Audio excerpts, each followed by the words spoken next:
The internet is now flooded with AI slop. Shrimp Jesus, cheating fruit, begging soldiers, and 20 replies under every image saying, "Grok, is this real?"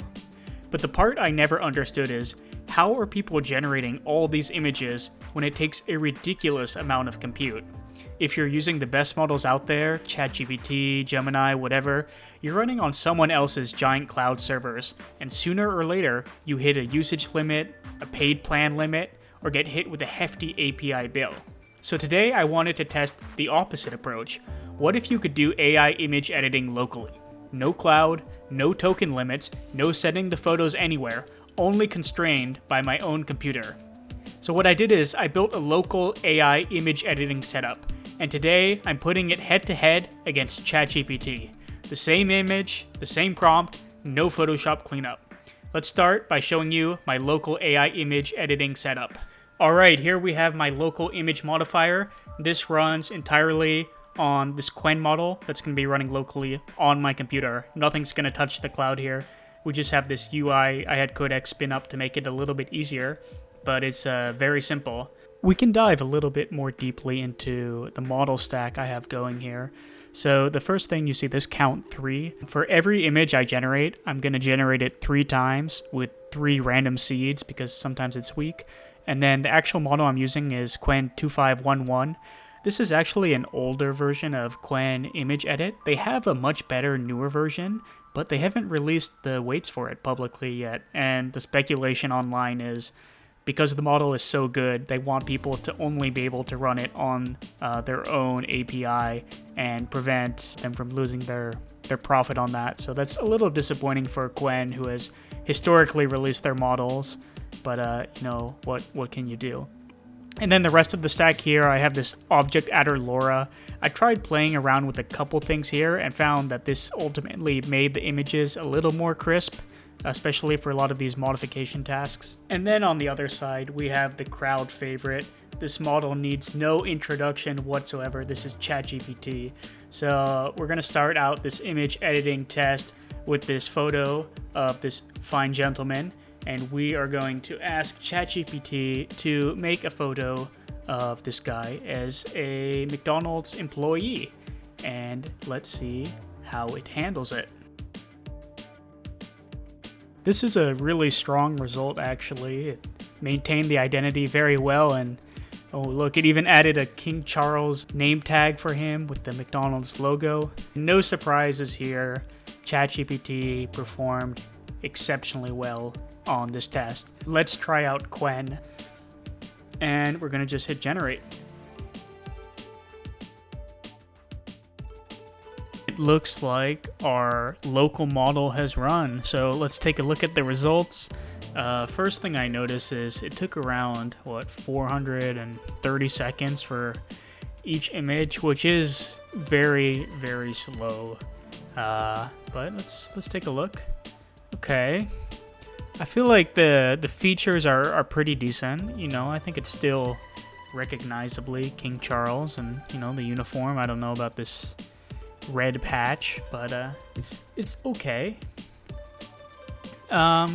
This one, it's also okay as well. The double McDonald's logo, I don't know how I feel about that.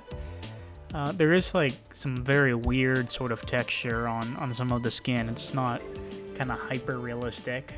But that's okay. And this last one, yeah, messed up on the name tag big time. But, you know, still feasibly, you know, I could see this as King Charles. And we're going to go back to ChatGPT again, and we're going to use a photo of John Cena, the famous Bing Chiling photo. And we're going to ask ChatGPT to make a photo of him as the chairman of the Chinese Communist Party. So let's see what happens.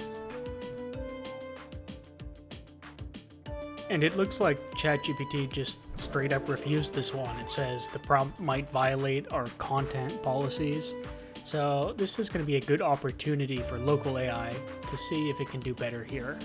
And now we'll try the same image with the same prompt running locally on Qwen. Let's go ahead, hit generate, and pull up our activity monitor.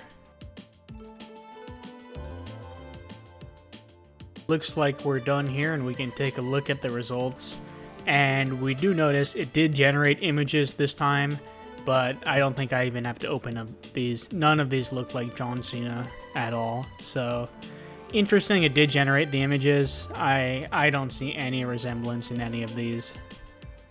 Maybe a bit in this one, a tad bit, but you know, not great. And for our last ChatGPT test, we'll take this photo of Speed and we'll just say, make a photo of this guy in Japan.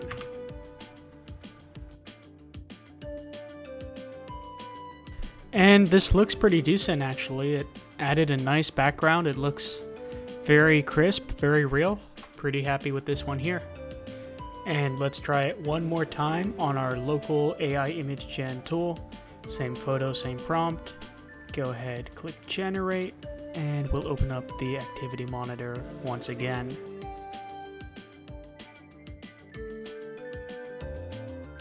And it looks like they're all done, so let's take a look at what the local AI made. First one, I'd say this one actually looks pretty decent. It kind of looks like Speed, and it is Japan. The quality of the image is kind of low. There's these sort of weird artifacts, but overall it's okay. This one doesn't really look very similar, so not great. And neither does this one, to be honest. So it is Japan in the background, and I feel like it gets the hoodie right mostly, gets the headphones, and it gets the Japan background. But I think personally this model is just a little weak at preserving the identities of the person in the photo itself. But you know, if that doesn't matter, then local AI could be really good. Overall, OpenAI was definitely much better. ChatGPT generated much better images. It adhered to the prompt much more strictly. There was a lot more resemblance to the original character. I think the local AI wasn't that bad, especially when you consider that I spent 0 tokens. I didn't have to pay for any plan. There was no limit other than the time it took. So I'm going to be watching these local AI models in terms of image generation pretty closely. If Qwen does get around to releasing the weights for their new image edit model, I'm definitely going to be looking forward to trying that out. But, you know, let me know what you think. Leave a comment and tell me what you want me to try next.